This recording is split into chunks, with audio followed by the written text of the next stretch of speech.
it's me, Lego Marbles here. Now today, we're going to react to another video that's like about ranking every Nintendo console. So it's made by the same person I reacted to the Vandal Bandy, I think. So this time it's going to be a console, like Nintendo sort of like console, like ranking every Nintendo console. Yeah. Anyways, let's hop right into this. And okay, 3, 2. Oh, I almost forgot. Make sure to like and subscribe and press that bell to be notified when a new video comes out. And I will promise there will be a plush video on Saturday. If not, then it will be on Sunday or Friday between those 3 days. But anyways, I'll tell you guys on the YouTube channel. But anyways, guys, let's start this in 3, 2, 1, and go.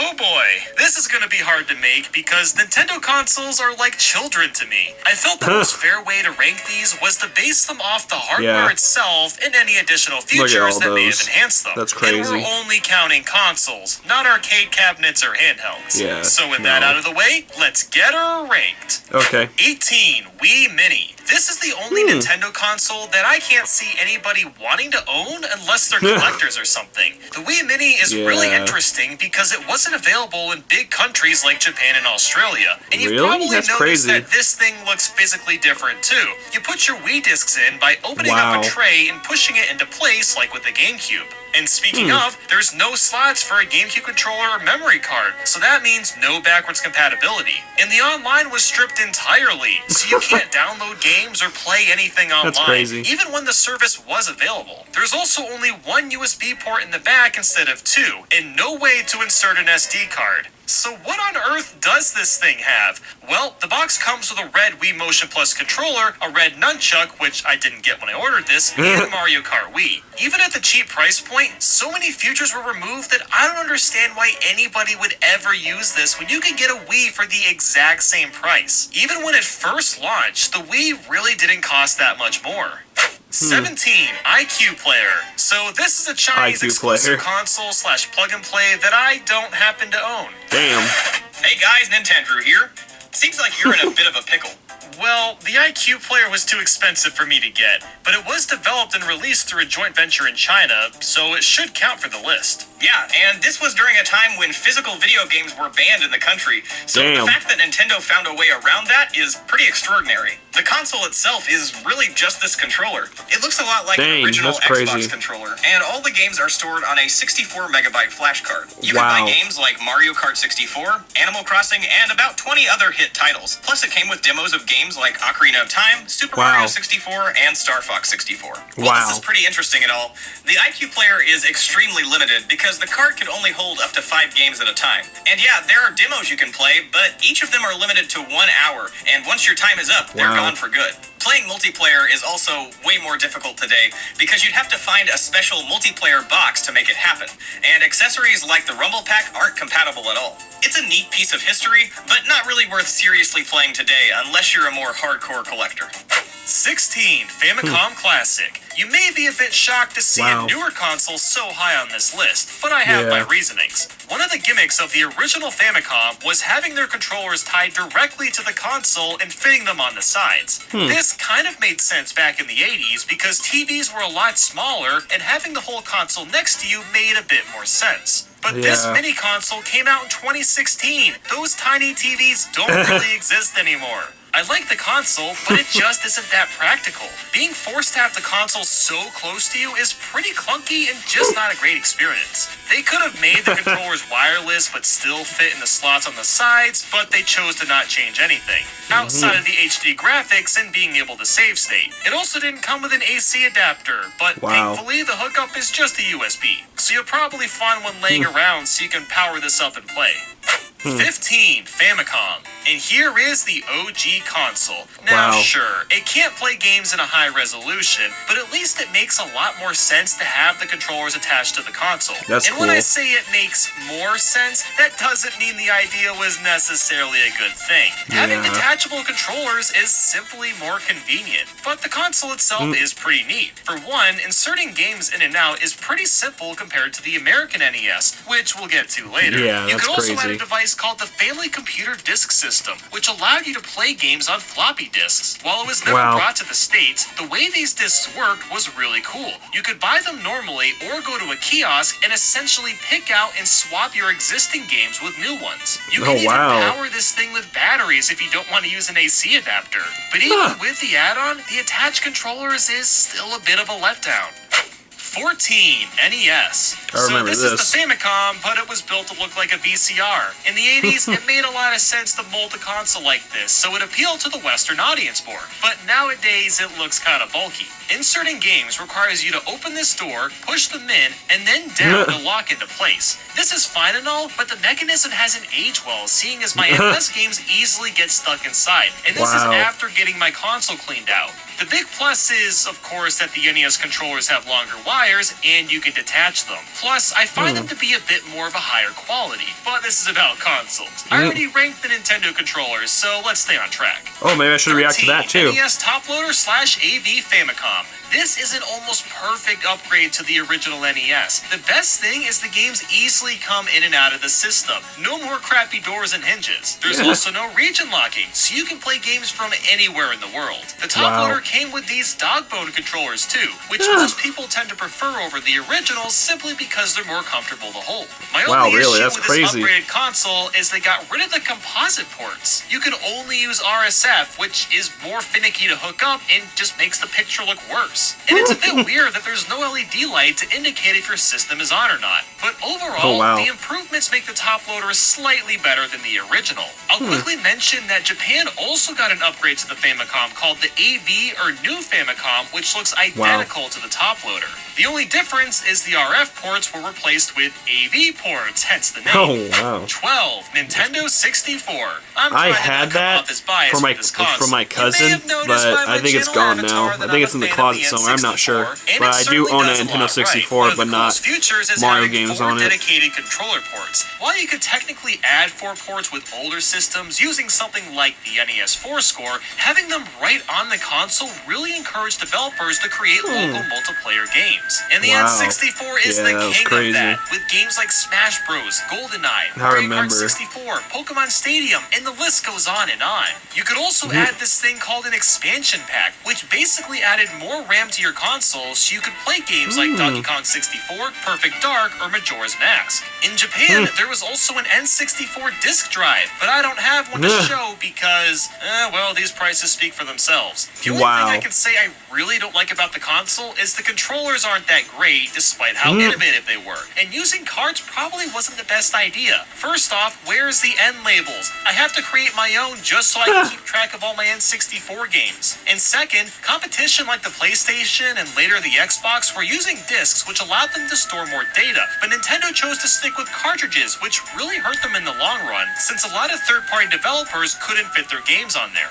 11. New style SNES / Super Famicom Jr. I really debated on including this because it's so similar to the original SNES, but there are a couple changes. The most notable is, of course, the new, sleek look on the American and Japanese versions. The Super Famicom Jr.'s biggest difference is that it was no longer compatible with the Satellaview due to the way the console was built, which is a device we'll get to in a minute. Like the NES top loader, the LED indicator light was removed, so you can't tell if the console is on or not. Honestly, this new SNES could be interchanged with 10 SNES. The title of this console really proved itself the word super. The graphics were now 16-bit. The controllers were much more comfortable. There's more buttons. You could easily eject your cartridge. What more could you ask for? Well, how about the Super Game Boy? Popping this into your SNES lets you play your favorite Game Boy games on the big screen and even adds color to some of them. Nowadays, that might not seem that impressive, but in the 90s when this launched, it was mind-blowing being able to play Game Boy games without having to worry about your batteries dying. And plus, there's an LED light which makes it slightly better than the remodel, at least for me.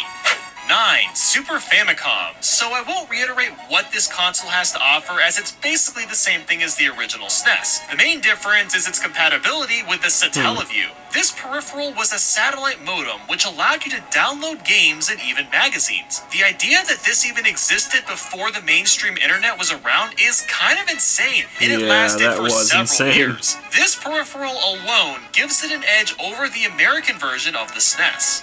8. GameCube. Here's another console that is still like I said, there's another cousin of mine that owns a GameCube. Instead of something that's more rectangular and flattened, but this that's is not here. a cube with a handle on the back. The handle is always made fun of, but if you really think about it, it does make a lot of sense for it to be there. It's easy to carry around, say, an N64 with one hand because you can get a better grip on its sides, but with the GameCube, that wouldn't have been the case if the handle wasn't there. There's 4 controller ports once again, as well as 2 slots for memory cards. The discs are super tiny, which Nintendo did to avoid piracy, but this once again kind of screwed them over with third-party developers since they couldn't hold as much data as a PS2 or Xbox disc. But even with all of that, this console has some incredible and unique games, and the controller is so good that it's still being produced to this day for Smash Bros. Ultimate. There's a fantastic peripheral you can add to it called the Game Boy Player, which is similar to the SNES add-on, but now you can play Game Boy Color, and Game Boy Advance games. And I mean, come on, you can't beat that GameCube intro. That's crazy.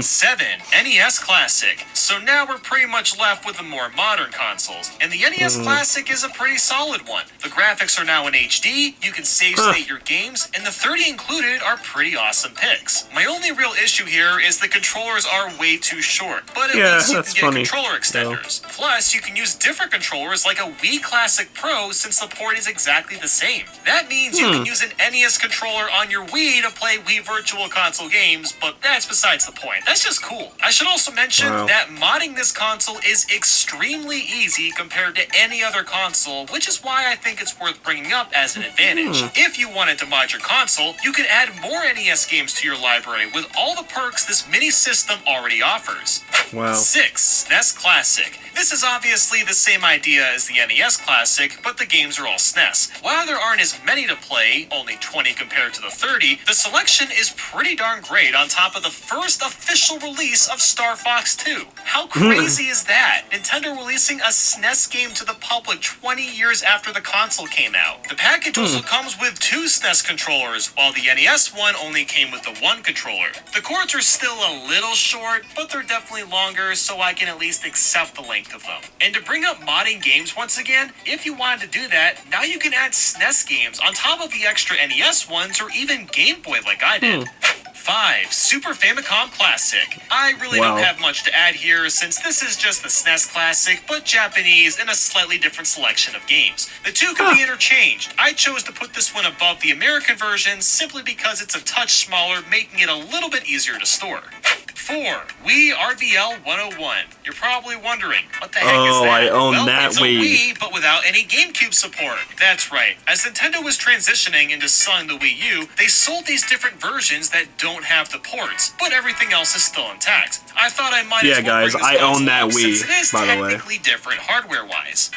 3. Wii. It seems strange to have this up so high since it's so radically different to Nintendo's other consoles, but it really did so much that people may look over. One of my favorite additions is the backwards compatibility with all GameCube games, and it was easily tucked onto the top of the console. The controllers aren't exactly my favorite, but there was a lot of official Nintendo ones to pick from, like the Wii Remote, Nunchuck, Wii Classic, and Wii Pro. Everything being wireless was really nice. It was just straight up more convenient and created less clutter. Plus, the Wii had the Wii Shop channel, which allowed you to download hundreds of retro games as well as WiiWare titles and other channels. Now, sure, the Wii library is filled with shovelware, and the Wiimote is kind of gimmicky, but you can't deny the power of the Wii. Although I do wish it was in HD. Using composite cables even back then was a tiny bit lame.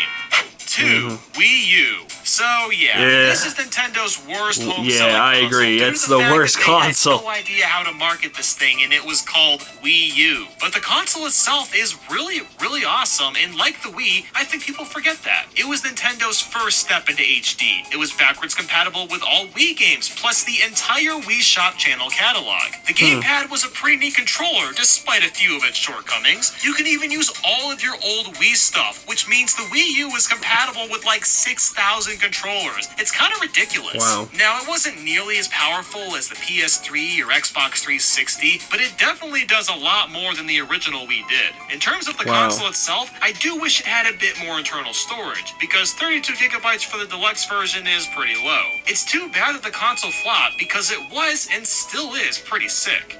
And number 1 is the Switch. I'm sure nobody is surprised this is number 1. And it's kind of strange that it is, because it's Nintendo's first hybrid console. Even though it's technically a handheld, it uses the dock and can be played on the big screen. So I think we'll let it slide on this list. What more do I need to say about the Switch? It's one of Nintendo's greatest ideas for a console ever. The Joy-Cons are technical marvels, despite being a bit small. They easily slide into the Switch so you can change them while playing in handheld mode at the same time. The dock itself could use some upgrading, but the ability to switch from LA handheld to Switch, dock guys, is incredibly seamless. just want you guys to know. Even though the Wii U flopped and people didn't really play all the awesome Wii U games, almost all the best ones have been ported to the Switch, or similar sequels exist now, like Splatoon 2 or Super Mario Maker 2. And if you don't want to use the Joy-Cons, you have the Switch Pro controller, which I have a wired but you already one. know it's one of the best in the industry. Now, the Switch is still a new console, so we don't have all the same backwards compatibility like with the Wii and Wii U. But as time goes on, I'm sure they'll add more retro games and they'll continue to grow their library.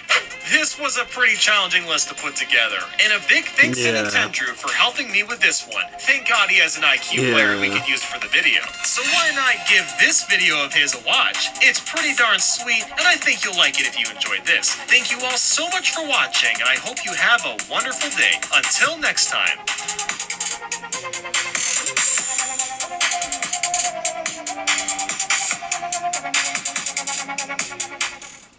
Wow, guys, that was a good reaction to all of ranking every Nintendo console that ever existed.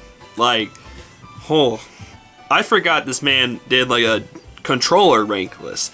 I might do that next, so you guys could see the whole trilogy. Let's say that's basically the trilogy, since it's the controllers, the handhelds, and the consoles. So the controllers will be next, guys, but there will be a plush video coming Saturday, Sunday, or Friday, judging by when I say when the video will release.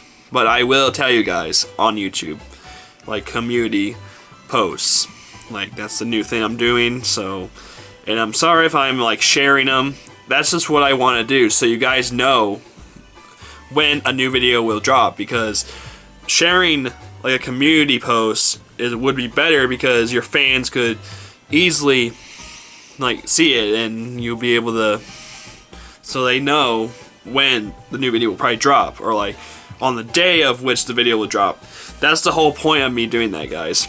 If I'm doing this to be rude, I'm not. I just want to do this so you guys know when a new video drops. I hope you guys understand that. But anyways, this was my reaction to ranking all of the Nintendo consoles. But anyways, hope you guys have a wonderful day, and make sure to like and subscribe and press that bell to make sure to be notified when a new video drops. But anyways, guys, see you all next time. Woohoo! Let's go!